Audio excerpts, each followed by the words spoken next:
Galadriel, the mightiest and fairest of all the elves that remained in Middle-earth, is one of the main characters in Amazon's Rings of Power show.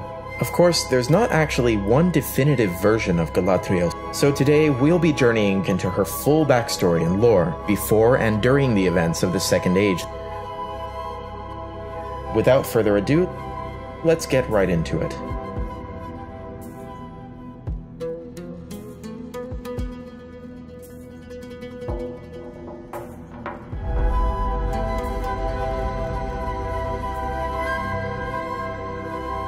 Galadriel is an elf of the Noldor, who was born in Valinor, with a rich family history.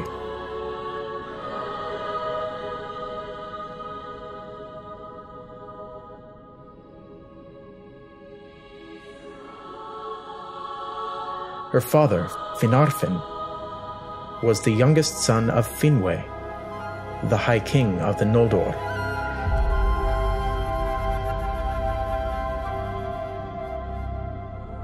Finarfin had 4 children: Finrod Felagund, the future king of Nargothrond; Angrod, Aegnor, and of course Galadriel.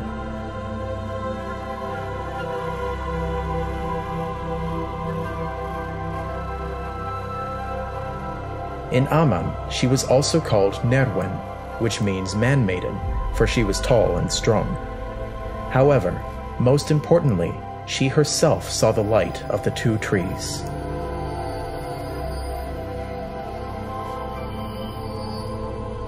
In Tirion, Galadriel's story and rebellious side truly comes into play. With Feanor, the Master of Words, Finwë's eldest son and Galadriel's uncle. Feanor asked Galadriel for a tress of her hair 3 times, but she refused to give him a single strand, because she knew the greed in his heart would never change. Eventually, Feanor gave a rousing speech, promoting the idea of rebelling against the Valar, no longer needing their guidance, and instead deciding to journey to Beleriand. Galadriel was present at this speech, as was her brother Finrod and her father Finarfin.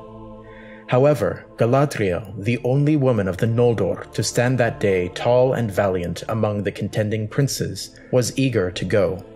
She yearned to go to Middle-earth, and to even rule a realm there of her own, and this desire fueled her determination and strong will.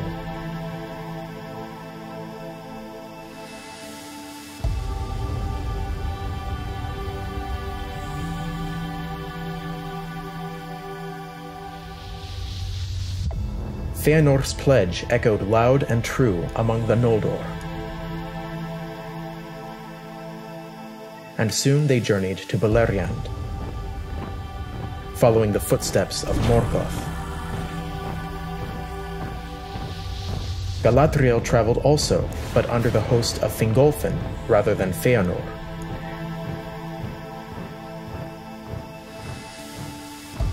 When Feanor reached Alqualonde, the Teleri refused him their ships, and his host attacked. Fingolfin's host arrived at the battle late, not knowing what had happened. They joined the battle.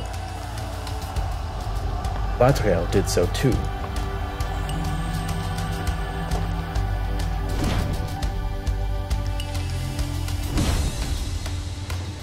After this catastrophic event for the Noldor, Galadriel's father Finarfin forsook the march and went back to Tirion in Valinor, despite the doom of Mandos. But still, Galadriel continued on, determined to make it to Beleriand and see its many realms.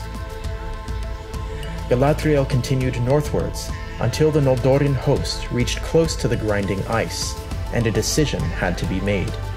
However, Feanor took the decision upon himself, seized all the ships, and departed suddenly. This left Fingolfin and Galadriel only one choice: to cross the Helcaraxe. An immeasurable task that claimed many lives. But through Galadriel's strong will, she survived and finally made it to Beleriand.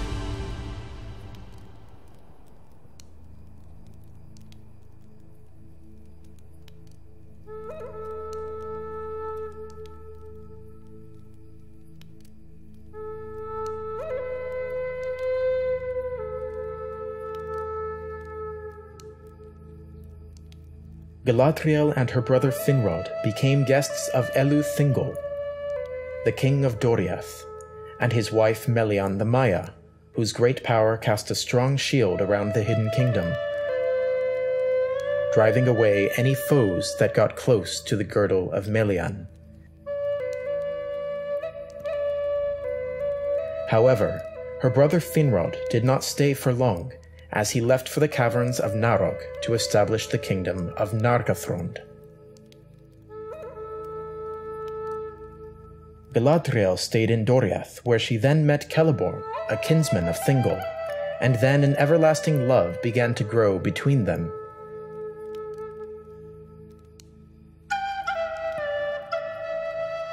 Meanwhile, the knowledge and wisdom of Melian was of great influence to Galadriel, who learnt much from the Maya while in Doriath.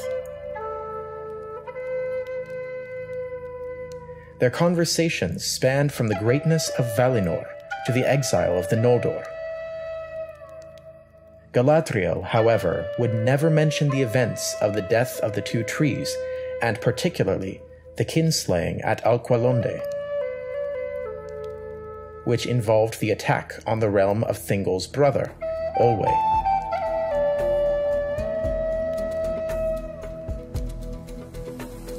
For that woe is past, and I would take what joy is here left, untroubled by memory.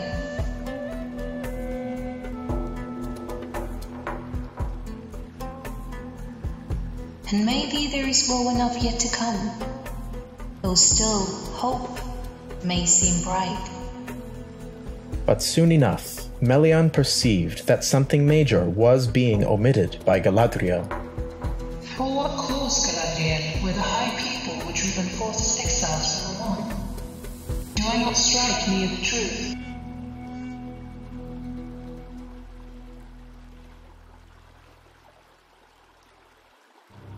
Galadriel then conceded and spoke of the Silmarils and the actions of Feanor.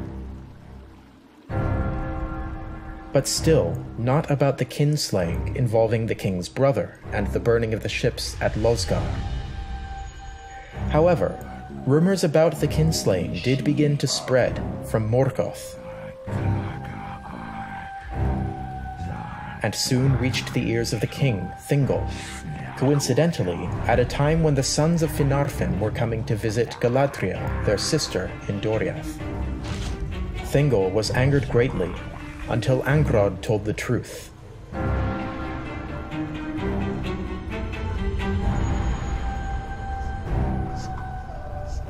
When her brothers traveled back to Nargothrond, Galadriel went with them to stay in her brother's newly built stronghold for a while.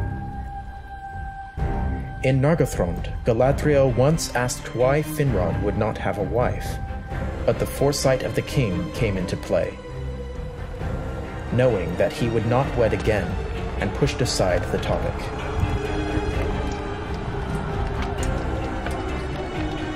Galadriel likely returned to Doriath before its destruction to again be with her beloved Celeborn.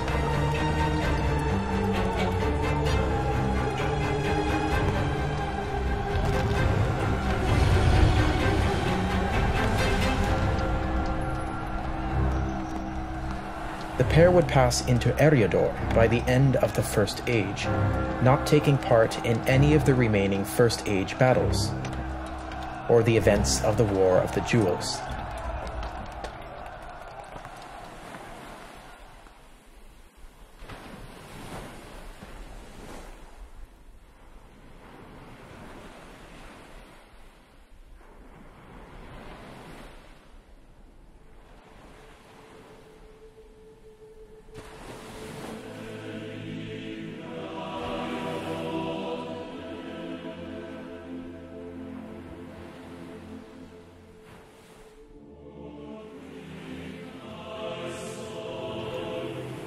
At the start of the Second Age, she stayed with Celeborn and did not decide to go west, and thus the ban was set upon her return to the Undying Lands. Those that stayed with the two included Gil-galad, who was now the High King of the West, his herald, Elrond half-elven, Círdan the shipwright, and finally, Celebrimbor, the grandson of Feanor.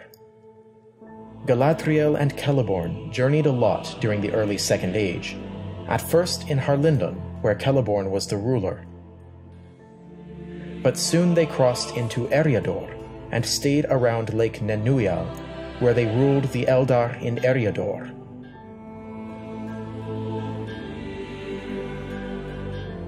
In the year 300 of the Second Age, they had a daughter named Celebrian.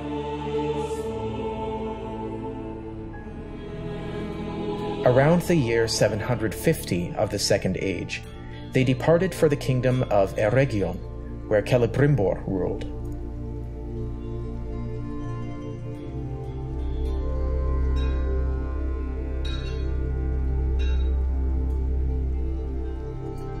There in Eregion they dwelt for a while, but since the beginning, Galadriel had a desire to rule a realm of her own.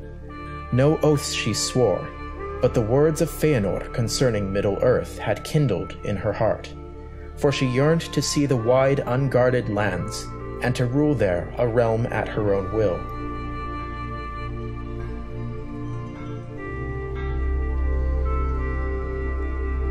This desire and goal still drove her, and soon after the year 1200 of the Second Age, Galadriel made contact with the Nandor and King Amdir, who dwelt in Lindorinand.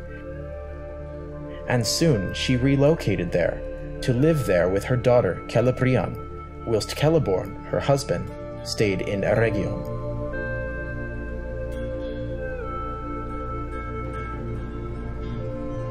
When Celebrimbor created the Rings of Power, Galadriel gave him counsel, and he sent the ring Nenya before the sack of Eregion.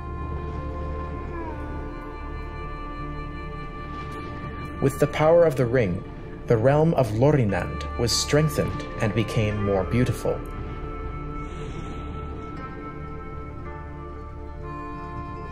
However, despite her life in Lorinand, she longed for her husband Celeborn, who dwelt with Elrond in Imladris, after the events of the War of the Elves and Sauron.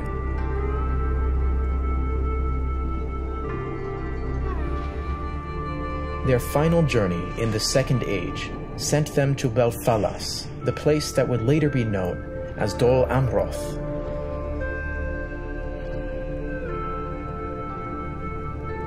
By the end of the age, her goal still wasn't achieved, but not for long.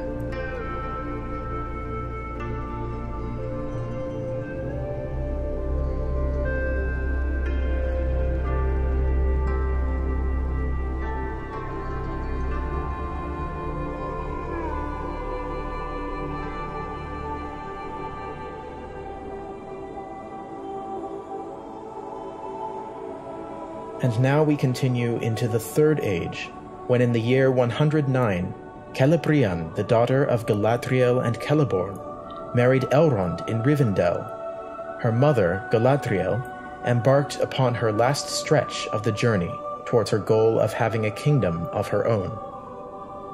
As fate came to pass, in the year 1981 of the Third Age, King Amdir passed away, and Celeborn and Galadriel became the Lord and Lady of Lindorinand.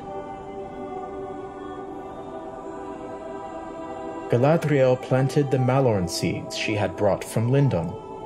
The trees soon prompted the name Lindorinand, the Valley of Gold, and Larilindorinand, the Valley of the Singing Gold. But finally, the name Lothlorien, Lorien of the Blossom, remained. Galadriel and Celeborn established the majestic city of Caras Galadhon, a fortress of the Galadrim. With that final act ends the backstory of Galadriel.